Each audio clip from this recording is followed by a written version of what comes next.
Olá a todos! Nesse vídeo eu vou fazer uma revisão um pouquinho geral do processo de aplicação, seja para o mestrado ou para o doutorado em uma universidade americana. Só que vai ser um pouco diferente, porque se você voltar alguns vídeos meus, eu tenho mais detalhado as informações. Esse aqui vai ser um processo geral.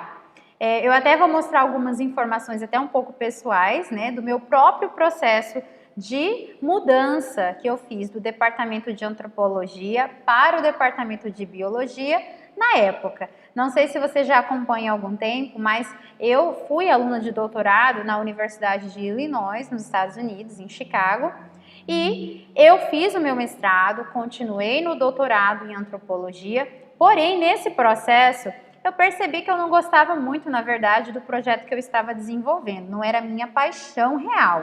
Então, por esse motivo, por meio dos contatos que eu acabei tendo ali, né, na universidade, no dia a dia, professores que você interage, eu fiz uma matéria de Conservation Biology, de Biologia da Conservação, e eu gostei muito do professor. Conversei com ele, falei sobre algumas ideias que eu tinha, falei que eu não estava muito satisfeita do projeto que eu estava desenvolvendo no departamento de antropologia, e ele simplesmente falou, né? Why don't you join our department? Por que você não vem para o nosso departamento?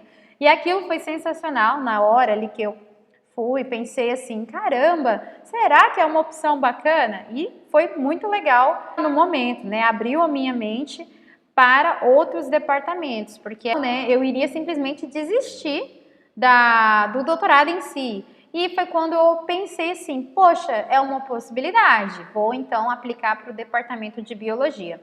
Isso foi em dezembro de 2016, finalzinho de dezembro de 2016.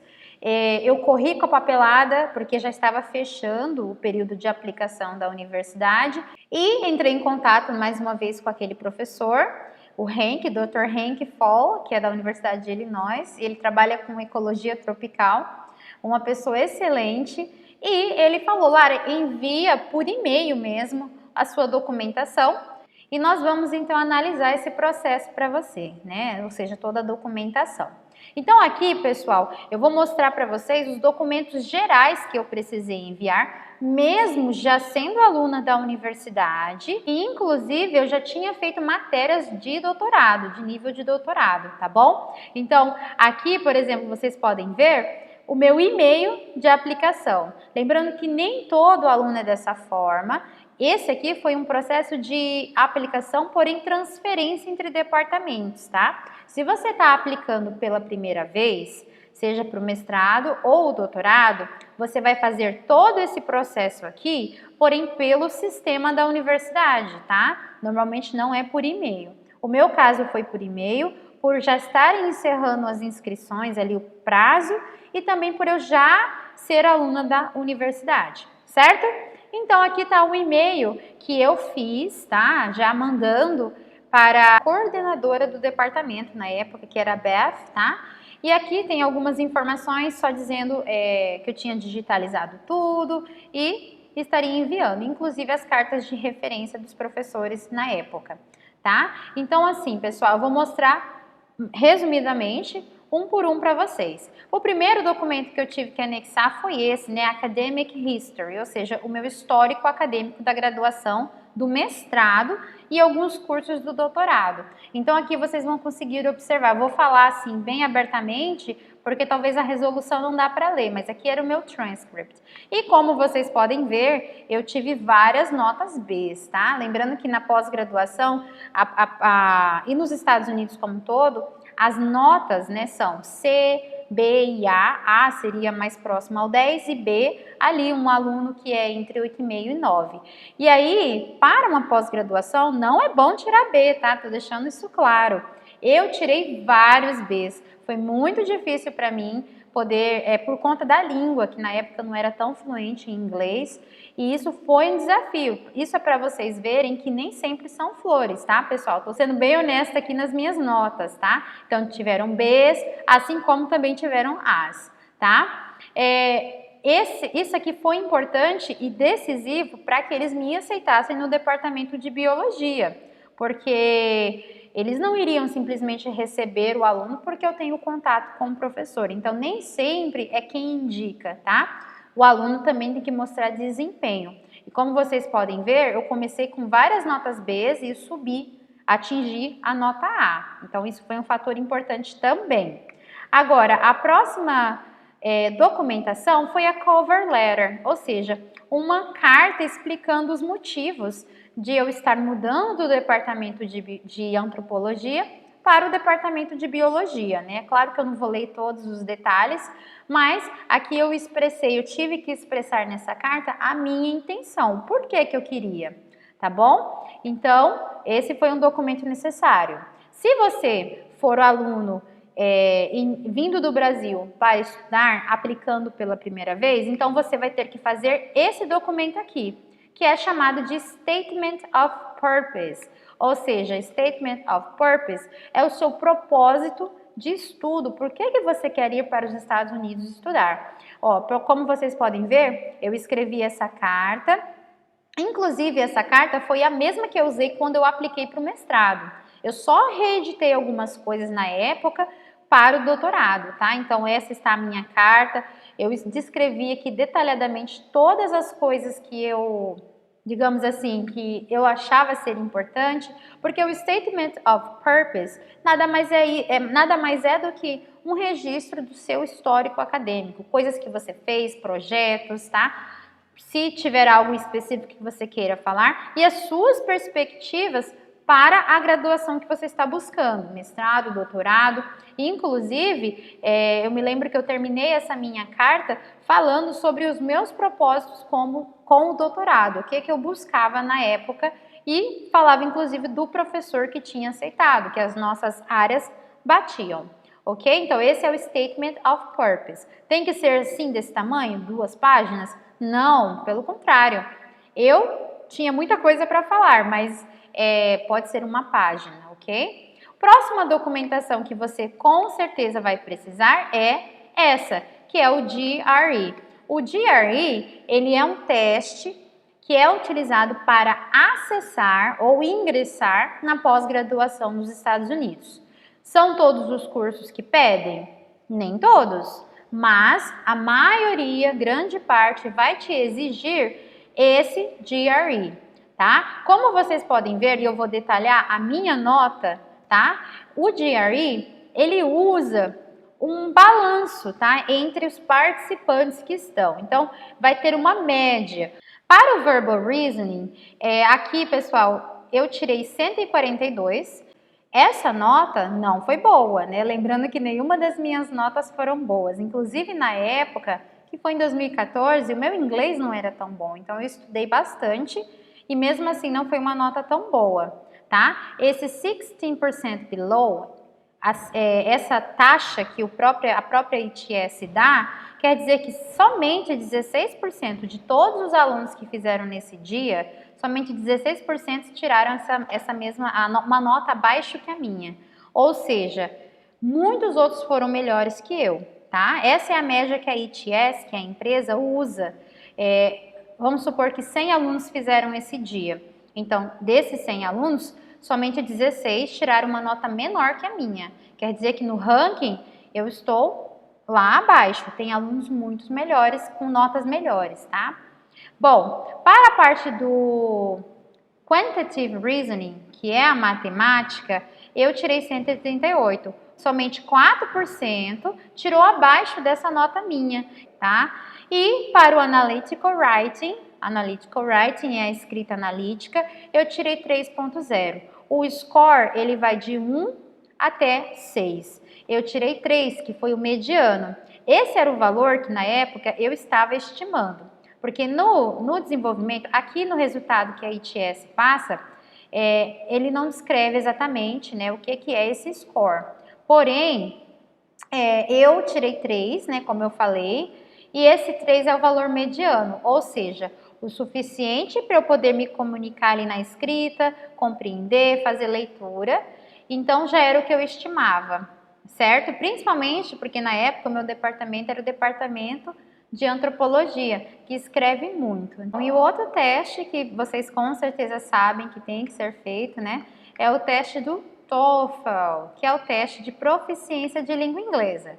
Para esse teste, eu tinha todo um histórico, como muitos aqui já devem saber. Eu fiz o TOEFL várias vezes, na maioria das vezes eu fui ruim, porque eu não tinha esse entendimento de que o TOEFL ele não é só uma prova de inglês, não basta saber inglês, você tem que aprender a responder o que a banca, né, o que a ITS prepara para você, tá? Então, esse aqui foi o meu score que eu tirei 88. Na minha universidade, a pontuação mínima para entrar era 86. Então, quando eu fiz e tirei 88, eu já utilizei esse score para poder fazer a prova. Depois eu refiz e aí eu consegui subir o meu score para 98, tá? Então, questão de performance, eu vou mostrar para vocês aqui, né, o meu score, vocês podem ver. No reading, eu fiz 23 pontos. Lembrando que a pontuação ela vai de 0 a 30. Eu fiz 23. No listening, também pontuação de 0 a 30, eu fiz 23 pontos. Para o speaking, que também vai de 0 a 30, eu fiz 23. A minha nota mais baixa foi o writing, por incrível que pareça, né? Porque eu fui bem no writing lá no GRE e aqui eu tirei 19. E aqui já vai o encorajamento para quem vai aplicar tanto para o mestrado quanto o doutorado e por algum motivo você não ir tão bem em alguma dessas habilidades.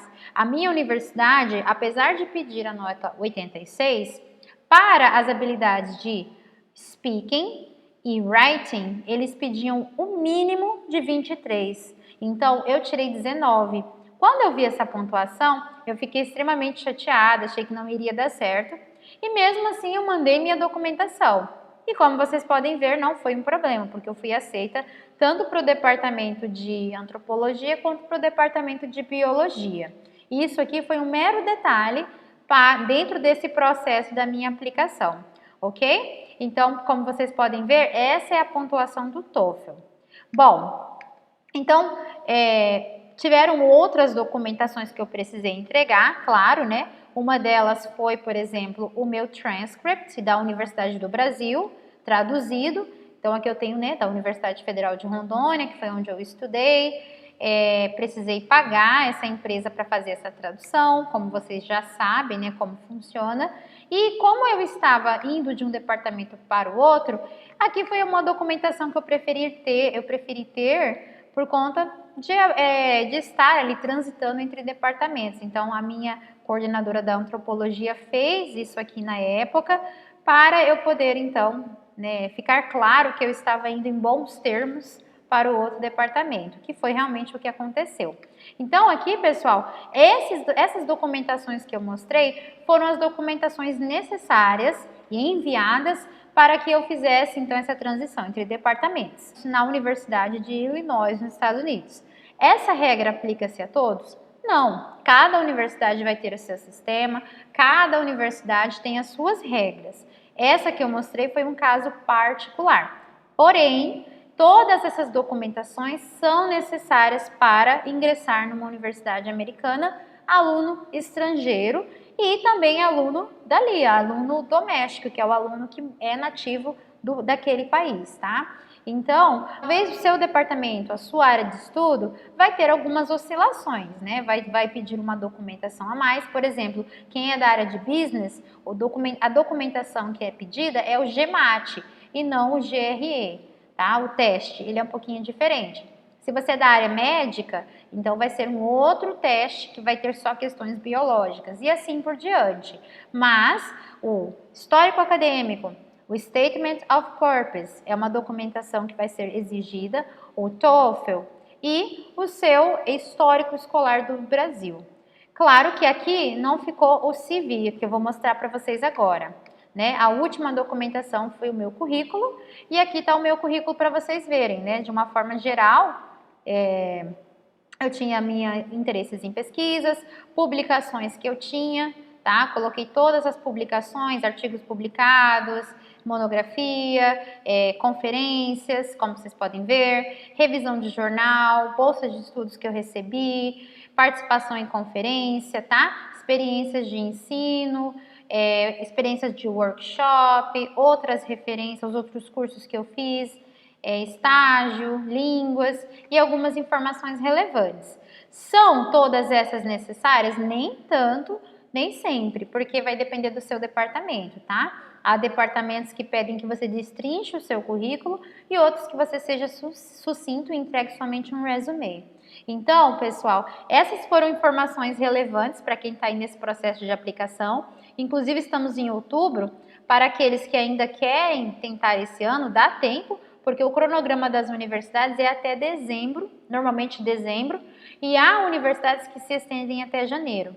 E por conta do corona, da situação, né, da pandemia, há universidades, inclusive, que não estão, pessoal, cobrando essa prova aqui, que é a prova do GRE. É uma vantagem para nós que somos do Brasil, porque uma prova dessa é muito cara, né? Quase R$ 1.000 na cotação do dólar atual. Fica a dica então para quem quer ingressar em uma pós-graduação nos Estados Unidos, seja um mestrado, seja um doutorado. É um processo longo, porque demora realmente um ano quase, né, do momento que você aplica, né, considerando que, vamos dizer aí, você aplicou em setembro, você aguarda o resultado e as aulas iniciam só em setembro do próximo ano. E ainda sabemos que vão ter, para quem entrar no próximo ano, há chances de, inclusive, das aulas serem em EAD por conta da pandemia, certo? Mas não desistam, vocês viram que é um processo longo. Eu iniciei em 2014, fui aceita em 2015 e em 2016 mudei de departamento, então tem que persistir, né? Bom, se você tem qualquer dúvida, deixa aqui então um comentário embaixo e inclusive sugestões de vídeos, tá? Porque aí eu gravo direcionando a sua pergunta. Alright? Tudo bem? Até o próximo vídeo. Fiquem com Deus!